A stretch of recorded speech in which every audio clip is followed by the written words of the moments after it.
Ya, nimekwenda kabisa kuungana na Steven. Unavyokwenda kumuona huyu hapo ni Rais wa Jamhuri ya Muungano wa Tanzania, Mheshimiwa Samia Suluhu Hassan. Wengi wanakataa tusimuite mheshimiwa. Kwa nini bwana? Ni rais bwana.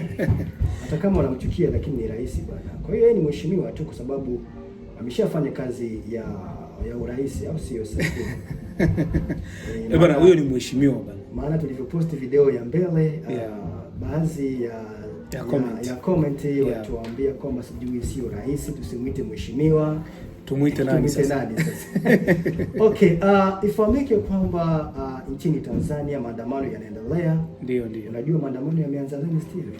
Bwana toka tarehe 29 kama sijakosea.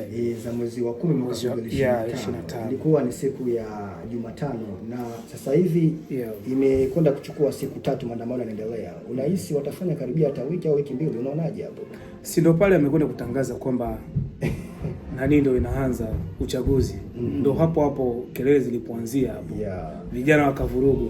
Bana, bila shaka tupo kabisa tuweze kukupa taarifa zote na tunaendelea kukupa yale ambayo yajiri hapo Tanzania. Tanzania bana, maandamano ndio yanaendelea. Vijana wa Gen Z wanakipiga kwelikweli, ina maana wanasema kwamba hatumtaki rais. Wameshaunguza miundombinu mbalimbali ikiwemo gari za umeme na kadhalika. Bana, umeonaje hivi Tanzania? Mbona mapema sana?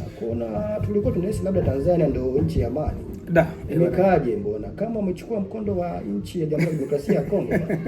Sasa hivi watu wameshakuwa wamoja kwa sababu mtu ajuagi vita vinatokea wapi. Ni kweli. Na nimewahi kusikia siku moja mwaka jana ule Tundu Lissu alikwenda kuongeaga kwamba yule mwenyekiti wa Chadema ndio aliendelea kuongea kwamba bwana, bila vita bwana amani haipatikani.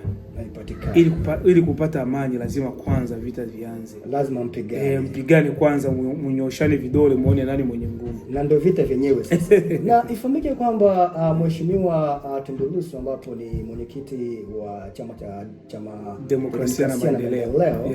Sasa hivi nafikiri yuko kwenye mahabusu, amefungwa, lakini alitamka kwamba ifikapo tarehe 29 za mwezi wa 10 ambapo ndio siku ya uchaguzi itakuwa ndio mwisho wake kuikaa pale. Sasa kinachoshangaza na alivyotamka vile bana, ndio mambo yakaendelea kabisa kuharibika vibaya sana. Maana siku ile ya tarehe 29 mwezi wa 10 ndio maandamano yameanza kabisa na mpaka sasa yanaendelea. Unaona kama ni hatari kwelikweli. Bwana, walijivuruga sehemu moja, tusifiche watu yao. Walipovuruga ni pale walipoanza kufunga watu ovyo. Unasikia? Kupoteza watu, sijui fulani kafungwa, ma CCTV kamera kushika watu, wanapelekwa pasipojulikana.